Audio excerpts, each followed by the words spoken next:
Біреулер ренжіп жатыр екен маған. Мынау кімге ашуланып жүр дейді да. Құдай-ау, айқай деген бар. Одан кейін жан айқай деген бар да.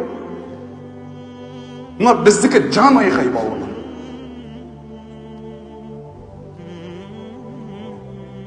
Құдай-ау, нем бар менің осы жерге шығып алып біреулерге сөз айтып? Егер бәрі гүл болса, егер бәрі нұр болса, егер бәрі жақсы болса, мен нем бар біреудің мазасын алып? Құранда Алла Тағала адамдарға не пайда беретіндігін айтып отыр ғой.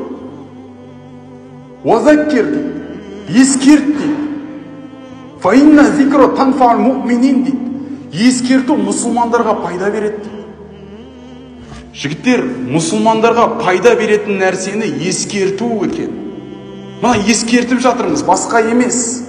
Біреудің өміріне араласпаймыз. Тек қана сөз ғой мынау. Жеткізіп жатқан сөз.